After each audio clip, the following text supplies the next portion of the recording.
Hey, hello everyone. This is Rob, Fruit of Labor Landscaping Service. We're going to go over a topic in our homesteading category for our homesteading and self-sufficiency forum. And we're doing a video today on a fish feeder that I just created for about 30 bucks, maybe just a little bit more. And obviously it's very simple. Could even be made for cheaper if you have some of this stuff laying around. But the beauty about this thing is that it's portable, it's lightweight, it's easy to pick up, and it's not overly complicated. It takes 5 minutes to make. And it can be used, for more than just being a fish feeder. The chicken feeder, any kind of animal feeder is really, it's kind of endless on applications. There's definitely some improvements which we'll go over. But let's go ahead and get into it. So in our backyard, we have this nice canal, kind of clogged up with some river lettuce, as you can see down there. That typically comes through this time of the year, no matter what. But we also have some very stagnant water. This is connected to the St. John's, and because of washout, we really don't get a whole lot of moving water, and the St. John's around me is very slow moving to begin with. So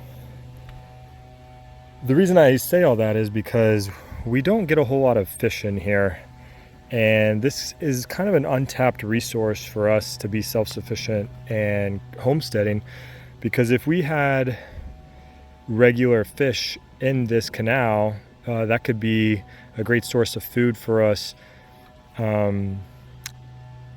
to where we don't have to buy or trade for food.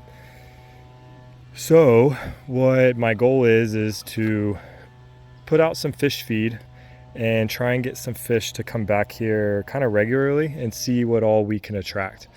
This is definitely not a long-term goal. It's not very self-sufficient to have to be feeding fish that could easily leave your homestead or your property.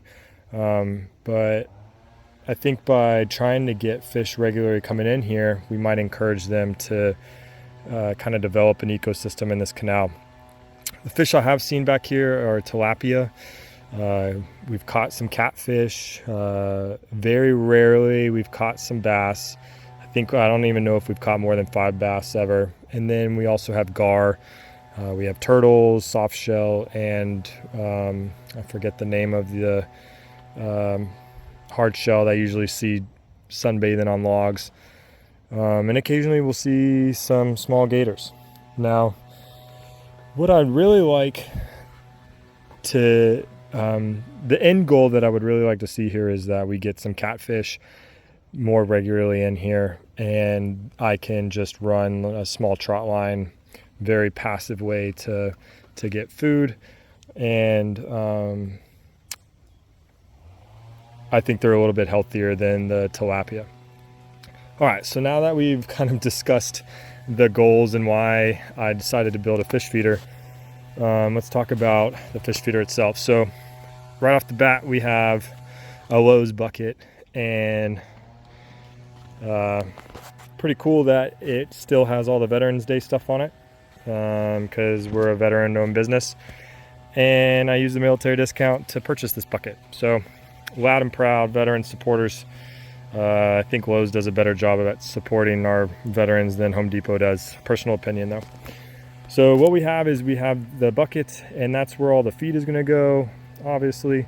And coming out of the bucket, we just have 1.5 inch PVC that comes down into a 45 degree angle and then terminates into a ball valve.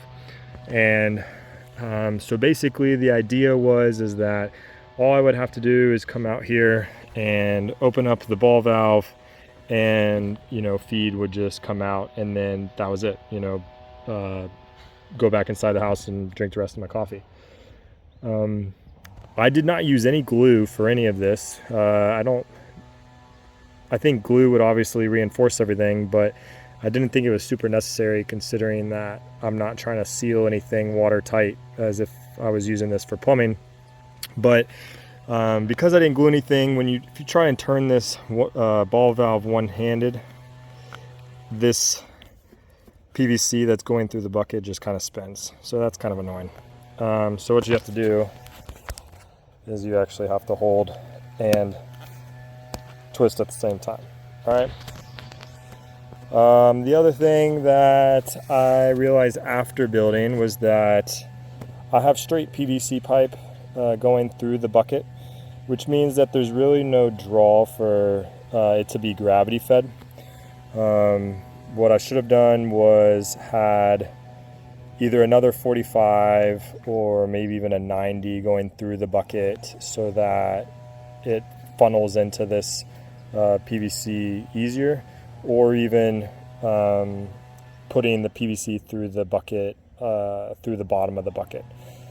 The bottom of the bucket I really thought about, but I wanted the bucket to be able to sit either on the railing or on the deck, and I don't think it would do that. I'd have to prop it up on something if we put the PVC through the bottom of the bucket. So I think a 45 inside and through the bucket would probably work decently. And that way you could get true, gravity feed. I can't even do it one-handed here on it. So now the valve should be open and I'm not getting anything. To remedy that, all I really have to do is just tip the bucket. And it comes out super easy.